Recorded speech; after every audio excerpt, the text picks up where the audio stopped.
Everybody, welcome once again to Two at the First. It's July the 31st, 2024. I'm Ryan Ballingy. Thanks for being here. Whether you're catching us on our live stream across the world or you are catching us as a podcast after the fact, thanks for joining us today. Got plenty to talk about. A lot of it's going to center today around some changes that are proposed to the Olympic format for 2028, some reaction to that. I think mostly positive, and then a little bit of back news about Keegan Bradley getting some, I guess, needed work as sort of a captain, and that's coming up this fall in Montreal. So let's start with the Olympic stuff because that's really the main event of the week. We don't have a lot going on in the golf world. We've got the men's Olympic golf tournament Thursday through Sunday at Le Golf National. The women take over the event stage Wednesday afternoon or Wednesday morning through Saturday. They have the Portland Classic on the LPGA this week as a warm-up event. Basically, nobody's playing in the Olympics is competing in that event. That's a long-standing event at Columbia Edgewater Country Club. Great event. But there's 8 of the world top 50 competing, and none of them are playing in the Olympics. So it's a little bit of a different thing for them. And then over on the Korn Ferry Tour this week, they are in Utah for the Utah Championship. And there's a story worth talking about there. There'll probably be a little interlude here between the two stories I mentioned at the top. We'll talk about that in a bit as well. But big news out of, at least reaction-wise, out of Paris the last day or so, has been talk about the pending change to the Olympic golf format for 2028 in Los Angeles. Riviera Country Club is going to host. It's going to be a great venue, incredible. Once again, having a regular tour stop, just like Le Golf National, hosting an event, but one that's quite prestigious, one that's going to host majors, one that's hosted majors. It's a big deal. So what is expected to come along, the proposal will be taken up probably sometime early next year with the IOC, the International Olympic Committee, put forth by the IGF, which is the International Golf Federation, basically the group golf invented to have a governing body for Olympic golf. They want to put forward this idea of having a team event of some kind in the 2028 games. They want it to be a mixed team event of some fashion, probably like a 2-round event where you have one day of 4-ball, one day of 4-sums kind of thing. It would be probably stroke play because otherwise it would probably take too long to do the match play component of it. You would have men and women teamed up. So for the countries that had at least one player from each country competing, they would be paired up. If you have multiple players, then I guess you would find a way to pair them up, I assume, based on ranking. So Scotty Scheffler would play with Nelly Korda because they're the 2 highest ranked American players in the field. I assume that's how they would do it. I guess you could do it other ways, but that's what I'm guessing. We don't have enough details about this to know. But at least from the Associated Press, what they've kind of put forward, and they did this, I think, a couple of months ago when they broke the story of they want to have some kind of team golf component here. Ideally, they want a mixed team component to come along for Los Angeles. I think that's a great thing. I think that's what this should have been, frankly, all along. I would have preferred this to be a match play format of some kind if they were going to just keep doing these men's and women's tournaments for individuals separately. You'd have 36 holes of qualifying. You get it down to 8 players. You play an 8 and a 4, and then have a final match. The last day you'd have a gold medal match, and you would have a bronze medal match. You'd have 2 matches at the end, and you could do that pretty quickly. And I think that'd be really interesting. And you could still do that over 4 days, but then you would have to fit in this mixed component. And I still think you could actually do this blending match play and stroke play and make it really interesting. You could still have the same number of qualifying players. You could have 60 players for the men's field, 60 players for the women's field.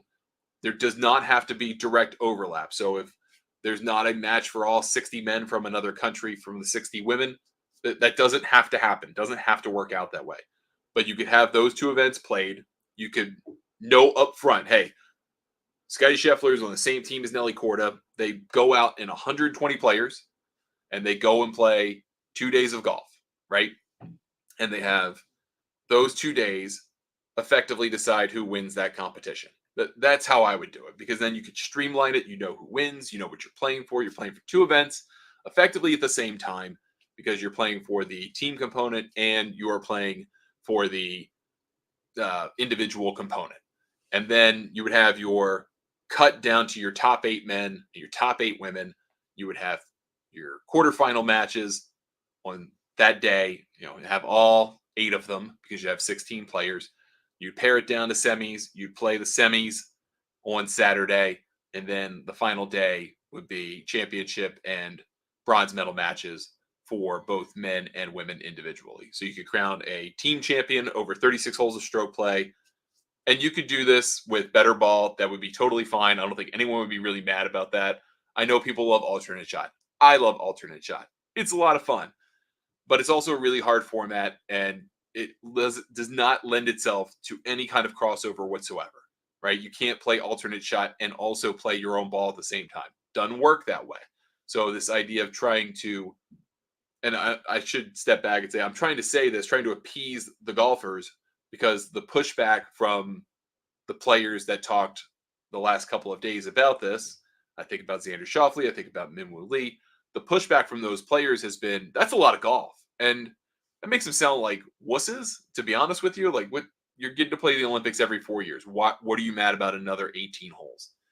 But Xander Schauffele seems to believe this idea that if you required players to play more golf than in the Olympics, then they would just not play, especially in the men's side.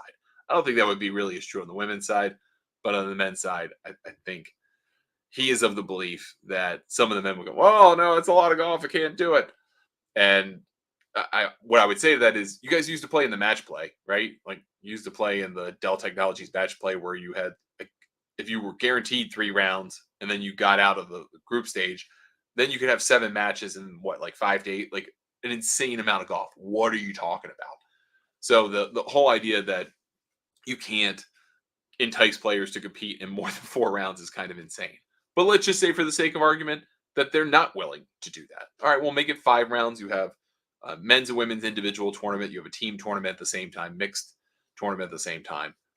Do it that way. I'm absolutely fine with that. I think everyone would be fine with that, because I think the team component is really good, and the player reaction to it all seems to back that up. They all seem to say, "Hey, we're really big fans of this team idea," for a variety of reasons. I mean, they can imagine it being alternate shots, so they don't have to hit as many shots.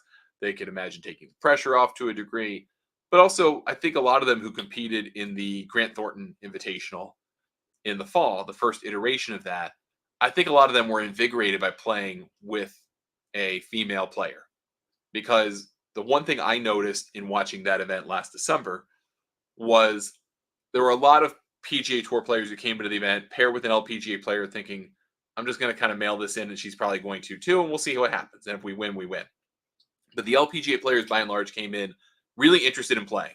This was a good opportunity for them to play for a substantial amount more money than the average person in the LPGA week to week. And they got to play in front of a bigger audience. It's a great opportunity. They were into it. And I think that enthused a number of the PGA Tour players who they were playing with.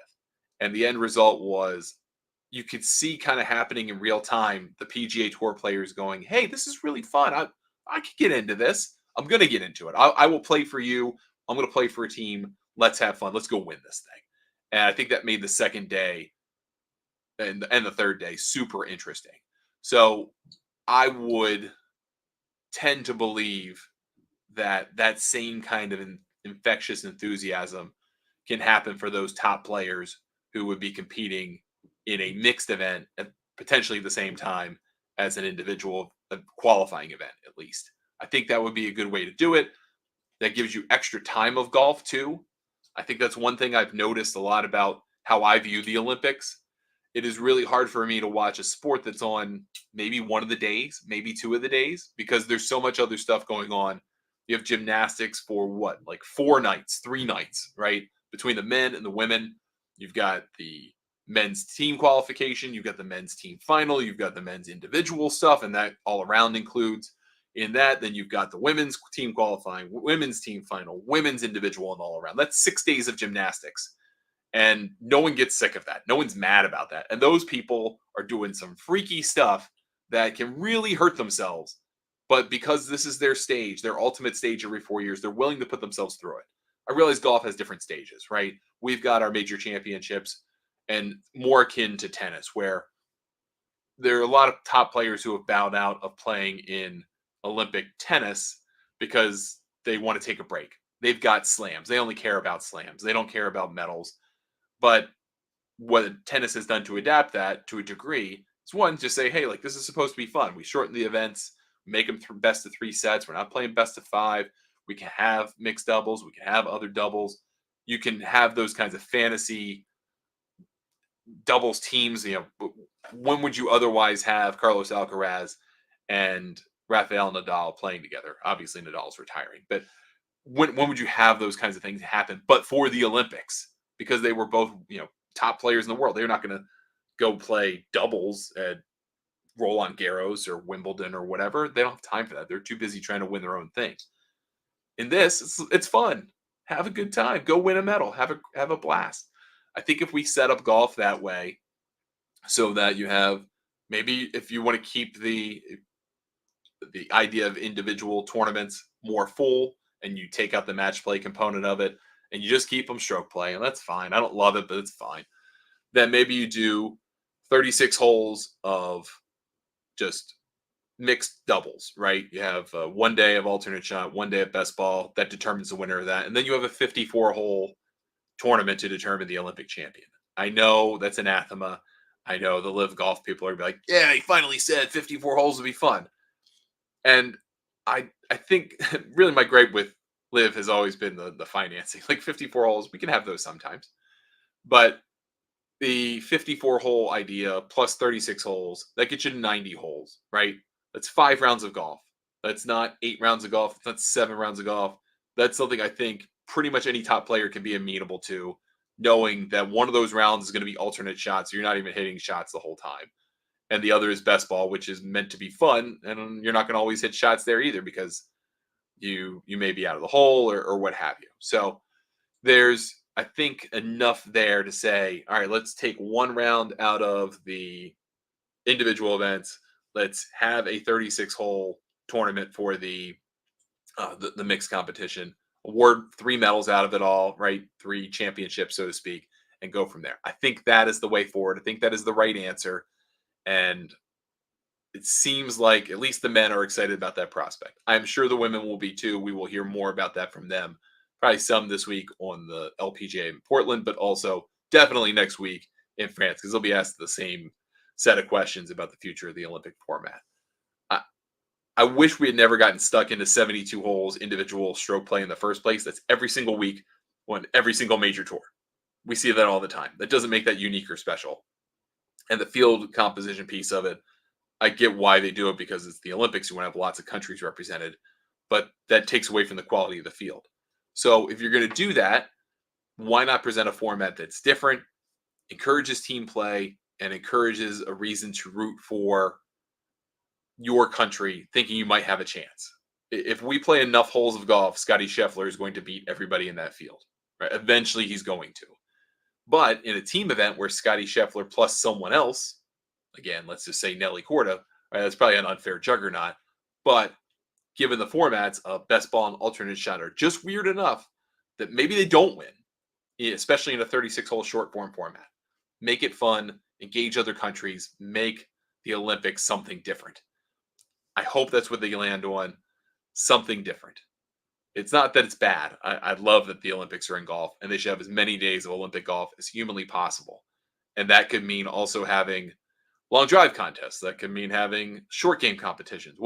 Why not? And I had someone push back to me on Twitter the other day saying, "Well, that's insane. Why would you want that? Might as well just do this, this, and that." I'm like, yeah, bring it on. This is the Olympics, man. We can award medals for whatever the hell we want, as long as we get IOC approval as a sport. So why not do things that are different? Why not crown the best short game player in the world? Why not do golf horse? Like have a driving range, and you're like, yeah, that 75-yard shot, whoever's the closest, it's HORS. Do that. I don't care. Engage the game. Make people realize we're just not a sport that plays one format and can be played one way. That's how you get people interested in it. That's how you attract other people to compete in your game, letting them know it's accessible for them, where they are, how they can play, how they can afford to play. No one's strapping up to go to a gym and start working on their tumbling routine. That's not happening. And the reason that's not happening is because it's expensive and it's hard to access. But if we can say to people, hey, we have an Olympic sport that you can play and play pretty easily. You don't have to pay a green fee. You could just play horse with your friends at a putting course. Whatever. That's what you want out of this if you're golf. At least that's what I think you want out of this if you're golf. So I hope they're willing to go that way. I hope that they're willing to make that change, but we'll see what happens with that uh, once that proposal is formally selected or submitted to the IOC. All right, one quick story in between talking about Keegan Bradley for a few minutes.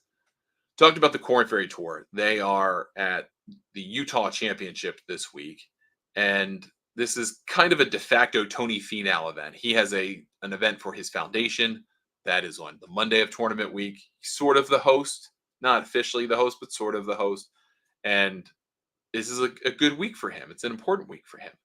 However, sounds like on Monday at the event for the kind of the pro-am event for the foundation, there were a number of protesters outside of the host club this week, and all were holding signs imploring him and his family to pay supposed or alleged back debts to people that helped fund not only Tony's pro career in the early years, but also his brother Gipper, and that they have, I guess, according to these people, not paid that money back.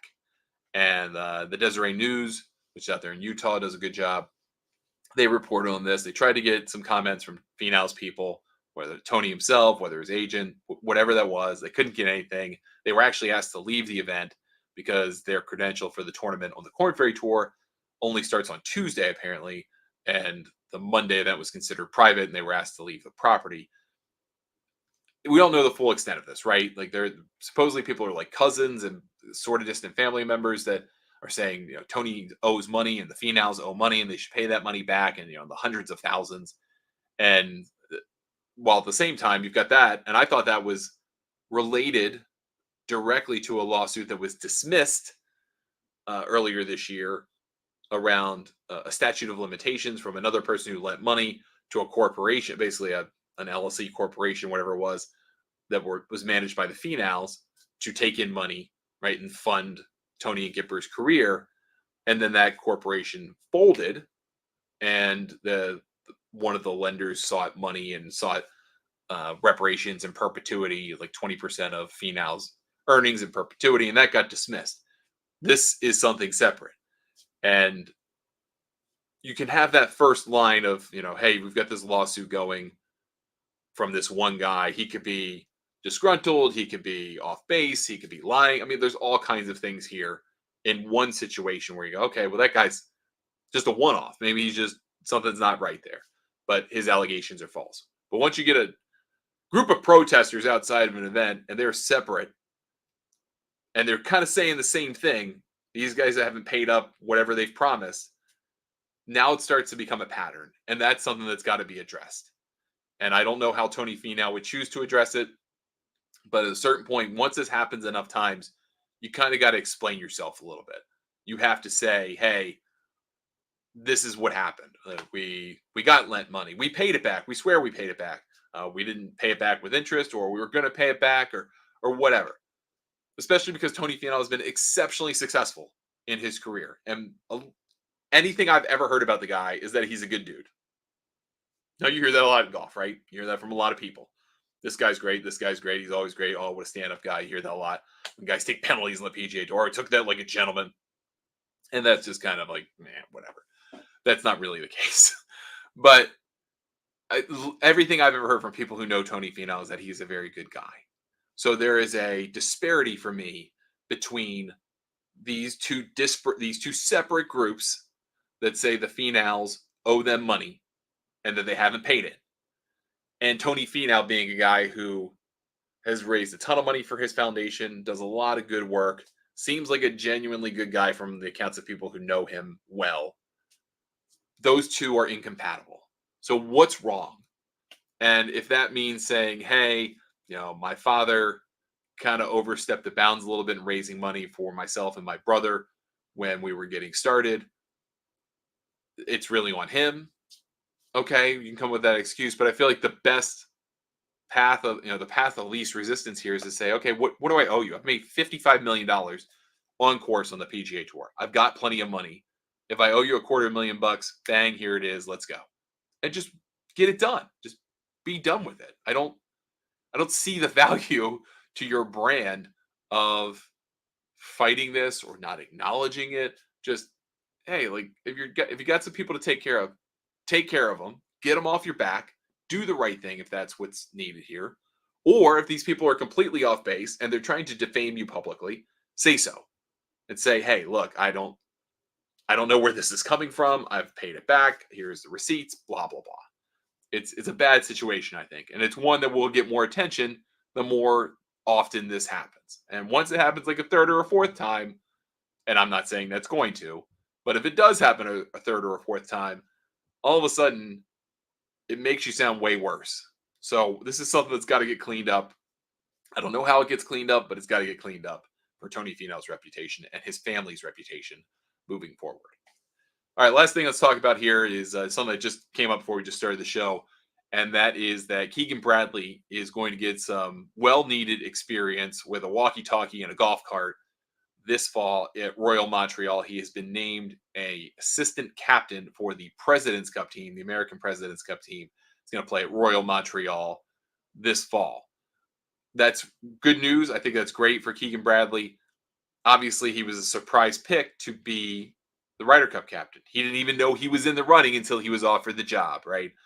And there's a lot on his plate that's got to get done here. Now, he has John Wood to help him in terms of an operations perspective, the former PGA Tour caddy guy who works for NBC and Golf Channel. He's going to be doing a lot of work trying to make things easier for this new captain, right? This fresh-faced captain. But at the same time, you also need to kind of know how this thing really works from the side of the people driving the carts and using the walkie-talkies and those types of things. So this kind of little internship at Royal Montreal in a very friendly setting, right? The Americans are expected to win. They should win. There'll be a great Canadian group that'll be there. It'll be a rowdy crowd. I love Montreal. But the Americans should win, which means it should be a low pressure environment, should be an opportunity for Keegan to kind of learn about what he wants his style to be, how he wants things to be managed, what needs to be managed. And I think that's a great opportunity. This is what they meant when they were talking about the Ryder Cup committee and the continuity between the President's Cup and the Ryder Cup and using those things to play off of each other. And this is the proper use of that, not just kind of bringing guys who have been captain back to be assistants and as potential future, just seat fillers, that type of thing. No. This is what you need. And you also need to go out there and get some guys who are in their 30s and 40s and who are not going to make this event, who have maybe for some reason could be a part of this in the future, and get them on board, get them inside the ropes, get them experience, help them learn, especially in an environment like this. No offense to the internationals. They've won once and they have tied once in the history of this event. So the expectation is you're going to win, which means you can use this as a little bit of an experimentation. Go experiment, go have fun. I think that's the right call. So good for Keegan Bradley to get that experience, and hopefully more of it is useful for him as he gets ready for Bethpage Black next year. All right, that's going to do it for us today on the show. Thanks so much for watching or listening. I appreciate it. We'll probably not do a show tomorrow with Olympic golf, but we may. We'll see how it goes, since we didn't do one on Tuesday. Otherwise, we'll do kind of voice-only shows the rest of the week. Leave me a comment, whether you catch us here on stream. Love to hear from you. Or listen as a podcast. Leave us a review. Helps us reach more people. Email me, ryan@thegolfnewsnet.com. I'm on Twitter, Threads, X, Instagram, and Blue Sky at Ryan Ballingy. Facebook, YouTube, Ryan Ballingy Golf. You can find Golf Newsnet on all those services at the handle Golf Newsnet. Thanks so much for your time. We'll catch you next time on Two of the First. Have a great day, everybody.